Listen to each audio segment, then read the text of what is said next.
Hello, this is Jackie Barrett-Poindexter, owner of Career Trend at careertrend.net. I'm on LinkedIn at Master Resume Writer. And today I wanted to talk to you. I just wanted to share with you a LinkedIn post that a law enforcement executive named David Stein, he is on LinkedIn, and I'm going to link to an article that he wrote last week, and it was based on his reflections on the modern job search, but also he wove in some of points from a conversation he and I had, and I was really honored that he included me in his post.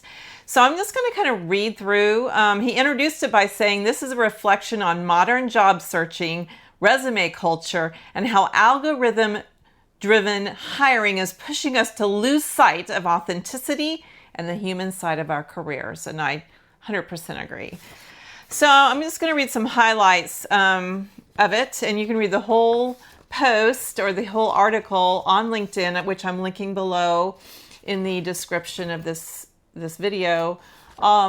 Anyway, he talks about how the LinkedIn feed has been made one thing abundantly clear, and that's we're all living the same Phil Connors nightmare, because he refers to the movie Groundhog Day in the post. It's really fun.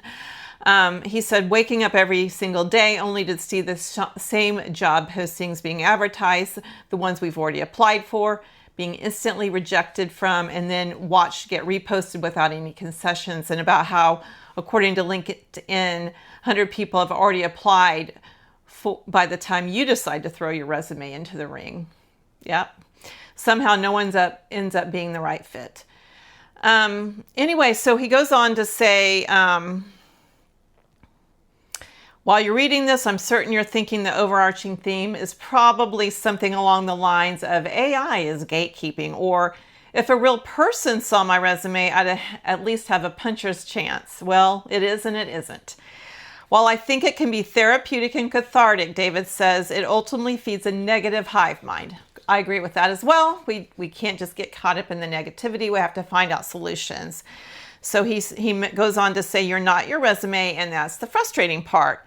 And he talks about how some people have gone on to pay to have their resumes written. Some have used various various AI like ChatGPT, Claude, or Gemini, etc., to write and to apply, write the resume and apply. He says, what actually works? How do we know what gives us the best chance of getting that in-person interview or the Zoom call? And then he mentions the conversation we had. I had a great conversation with a writer I met on LinkedIn. He mentions my name. He said, mentioned that I reviewed his resume, and of course I was complimentary about it because he has a very impressive law enforcement career leading to his current leadership role. He said, while I appreciated that, there was something far more valuable that she shared with me. He said that I told him that while experience, competency, and measurable accomplishments are important, a resume also needs to reflect who you are and where your passion lies. And that was his key takeaway, and that he had thought about that conversation later.